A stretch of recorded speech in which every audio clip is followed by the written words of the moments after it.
బాబు చెప్పే గాలి మాటలు ఎల్లో మీడియా ఇచ్చే ఎలివేషన్లు పక్కన పెట్టి వాస్తవాలను చూస్తే మీ దిమ్మ తిరిగి మైండ్ బ్లాంక్ అవుతుంది.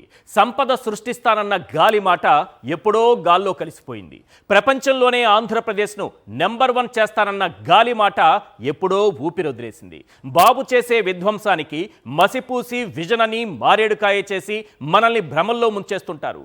బాబు 18 నెలల పాలనలో ఏపీ సాధించిన పురోగతి ఏ స్థాయిలో ఉందంటే అప్పుల్లో నెంబర్ 1, నిరుద్యోగంలో దేశంలోనే నెంబర్ 2, నేరచరిత్రలు ఎక్కువగా ఉన్న మంత్రులు కలిగిన కేబినెట్లో నెంబర్ 1, అత్యధిక ఆస్తులు కలిగిన ముఖ్యమంత్రుల్లో ఆయన నెంబర్ 1, పోలీసింగ్లో దేశంలోనే కింద నుంచి నెంబర్ 1, ఉపాధి హామీలో జాబ్ కార్డులు తొలగించడంలో టాప్, అన్నదాతను నిండా ముంచడంలో నెంబర్ 1, ఎంఎస్ఎంఈలకు తాళాలు వేయడంలో దూకుడు, మెడికల్ కాలేజీలు ప్రైవేటుకు తాకట్టు పెట్టడంలో నెంబర్ 1, ప్రభుత్వ భూములు 99 పైసలకే ప్రైవేటుకు దోచిపెట్టడంలో టాప్.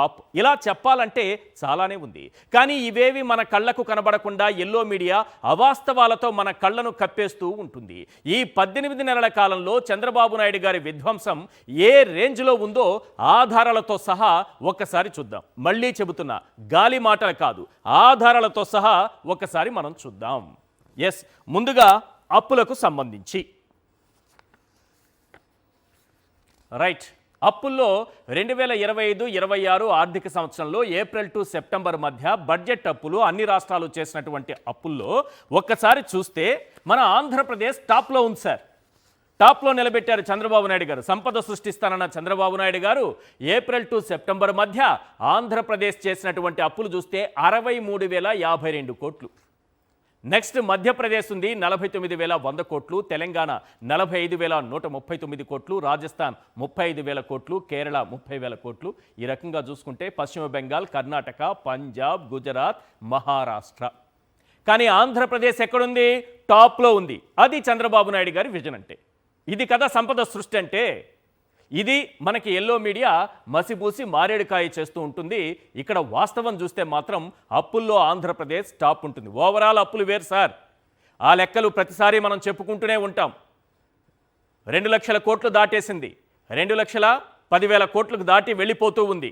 3 రకాల అప్పులు ఉంటాయి. బడ్జెట్ అప్పులు, బడ్జెటేతర అప్పులు, మనకి సపరేట్గా ఈ రాష్ట్రానికి మాత్రమే, ఏ రాష్ట్రానికి లేని విధంగా అమరావతి అప్పులు, రాజధాని అప్పులు, ఇది సపరేట్. ఇప్పుడు ఈ ఏప్రిల్ టు సెప్టెంబర్ మధ్య ఆంధ్రప్రదేశ్ టాప్లో ఉంది. ఓకే, ఆంధ్రప్రదేశ్ను అన్ని రకాలుగా ముంచేశారు. మరి చంద్రబాబు నాయుడు గారు ఏం చెప్తూ ఉంటారు? ఇంటికో ఉద్యోగం అంటారు, 20 లక్షల ఉద్యోగాలు అంటారు, 30 లక్షల కోట్లు పెట్టుబడులు వచ్చేసాయి అంటారు, 20 లక్షల కోట్లు పెట్టుబడులు ఒకే రోజు వచ్చాయి అంటారు. అప్పుడే ఉద్యోగాలు కూడా లక్షలు ఈ ఉద్యోగాలు ఇచ్చేసామో అని అంటారు. కానీ నిరుద్యోగితలో మన రాష్ట్రం ఎక్కడుందో ఒకసారి చూపించండి. అంతా ఎవిడెన్స్ ప్రకారమే మళ్ళీ మనం మాట్లాడుకుంటున్నది. ఇప్పుడు మనం చూస్తున్నది ఇది ఏంటంటే లేబర్ సర్వే. 2025 జూలై సెప్టెంబర్ వరకు నిరుద్యోగానికి సంబంధించి లేబర్ సర్వే ఒకటి రిలీజ్ అయితే, కేంద్రం రిలీజ్ చేస్తే, ఇక్కడ చూడండి ఒకసారి, ఎక్కడుంది మన ఆంధ్రప్రదేశ్? 8.2%తో దేశంలోనే 2వ ప్లేస్లో ఉంది. మొదటి ప్లేస్లో ఉత్తరాఖండ్ ఉంది, 2వ ప్లేస్లో ఆంధ్రప్రదేశ్ నిలిపిన ఘనత మన చంద్రబాబు నాయుడు గారికి దక్కుతుంది. ఉత్తరాఖండ్ 8.9% నిరుద్యోగం ఉంది, ఆంధ్రప్రదేశ్ 8.2%తో ఎక్కడుంది సార్? 2వ స్థానంలో ఉంది. 29 ఏళ్లలోపు యువత నిరుద్యోగం ఏపీలో 21% ఉంది. ఇది రాసి పెట్టుకోవాలి అందరూ, నిరుద్యోగులు రాసి పెట్టుకోండి. మీకు 3,000 రూపాయలు టంచనగా ఇంటికి వచ్చేస్తోంది కదా, 20 లక్షల ఉద్యోగాలు ఆల్రెడీ ఇచ్చేశారు కదా. మిగిలిన వాళ్ళు ఎవరన్నా ఉంటే ఈ 3,000 రూపాయలు ఇప్పటికి తీసుకొని వాళ్ళు ఎవరైనా ఒకరిద్దరు ఉంటారు కదా, వాళ్ళు నోట్ చేసుకోండి. చంద్రబాబు నాయుడు గారు ఇస్తున్నటువంటి నిరుద్యోగ భృతి అందుకుంటున్న వాళ్ళు అవసరం లేదు. నిరుద్యోగ భృతి అందుకొని ఒకరు ఇద్దరు ఎవరో ఉంటారు కదా, వాళ్ళు మాత్రం నోట్ చేసుకోండి. 29 ఏళ్లలోపు యువత నిరుద్యోగం ఏపీలో 21%, దేశంలో 14.8%. దేశం యావరేజ్ చూస్తే 14.8% ఉంటే మన ఆంధ్రప్రదేశ్లో 21% ఉంది. యువతకు 20 లక్షల ఉద్యోగాలు లేదంటే నెలకు 3,000 రూపాయలు భృతి ఇస్తానన్న చంద్రబాబు నాయుడు గారు మన రాష్ట్రాన్ని ఎక్కడ నిలబెట్టారంటే ఆ 3,000 రూపాయలు ఇవ్వలేదు, 20 లక్షల ఉద్యోగాలు ఇవ్వలేదు. రాష్ట్రాన్ని తీసుకెళ్లి ఆంధ్రప్రదేశ్ను 8.2%తో దేశంలోనే 2వ ప్లేస్లో నిలబెట్టిన ఘనత మన చంద్రబాబు నాయుడు గారికి దక్కింది. చూసారు కదా మన విజన్ ఎంత బాగుందో. అబద్ధాలు చెప్పుకుంటూ, గాలి మాటలు చెప్పుకుంటూ, ఎల్లో మీడియాలో కవరేజ్లు, ఎలివేషన్లు ఇచ్చుకుంటూ ఏ రకంగా ఈ రాష్ట్రాన్ని మోసం చేస్తున్నారో రైట్, నెక్స్ట్ ఒక్కసారి మనం అన్ఎంప్లాయ్మెంట్ అయిపోయింది కదా సార్, ఉపాధి హామీ చూద్దాం. పాపం కూలీ నాలీ చేసుకుని ఉపాధి హామీ పొందే వాళ్ళ పరిస్థితి ఏంటనేది ఒక్కసారి స్క్రీన్ పైన చూద్దాం సార్. ఉపాధికి ఉరి వేశారు.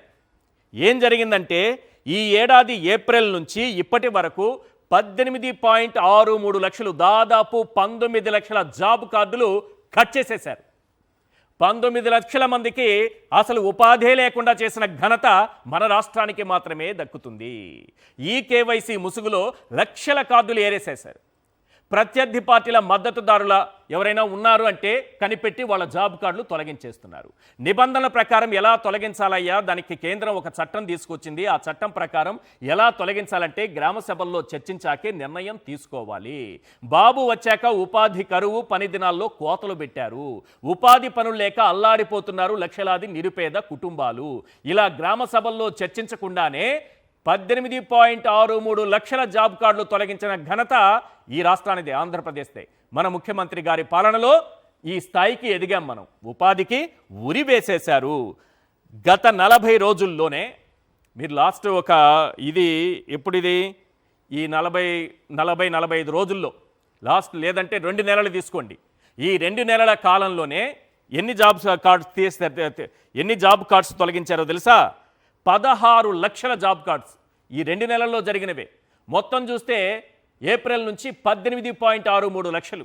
ఇది ఉపాధి లేకుండా రోడ్ల మీద పడేటట్టు చిన్న చిన్న కుటుంబాలు, కూలీ నాలి చేసుకునేటటువంటి కుటుంబాలని కూడా చిదిమేస్తున్నారు మన విజన్తో, మనకున్నటువంటి దూరదృష్టితో.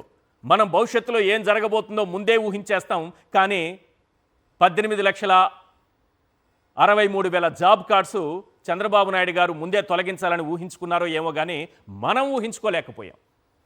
నెక్స్ట్ సార్ చూడాల్సింది, ఇన్నిట్లో టాప్లో ఉన్న మనం పోలీసింగ్లో. ఎందుకంటే ఎంతసేపు రెడ్ బుక్ రాజ్యాంగం అని చెప్తూ ఉంటాం కదా.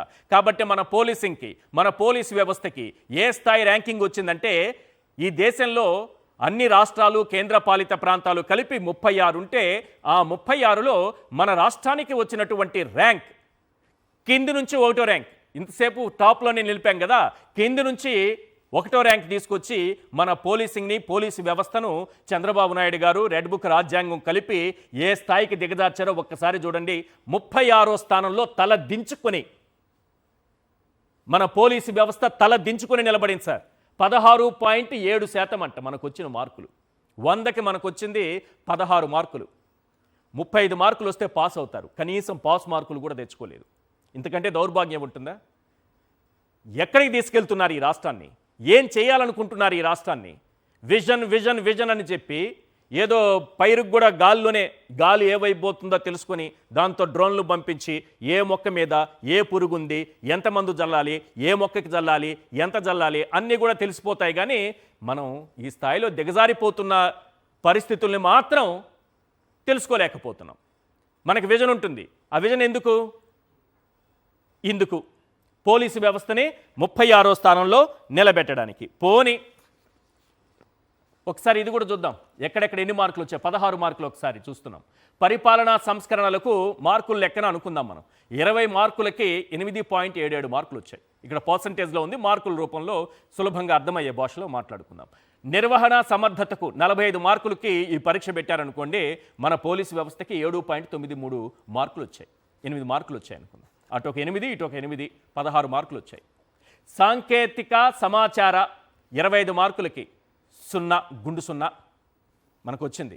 నెక్స్ట్ పోలీసు, వైద్య, ఆరోగ్య, న్యాయ శాఖల సమన్వయం 10 మార్కులకి మనకు వచ్చింది 0. ఏ రాష్ట్రంలోనూ ఈ దౌర్భాగ్య పరిస్థితులు ఉండకపోవచ్చాము బహుశా. నేను చూపించాను కదా అన్ని రాష్ట్రాలకి ఏ పొజిషన్లో ఉన్నాయని. నెక్స్ట్ మన క్యాబినెట్ని తీసుకుందాం సార్. మన క్యాబినెట్ని తీసుకుందాం, ఎందుకంటే వాళ్ళే కదా పరిపాలిస్తోంది.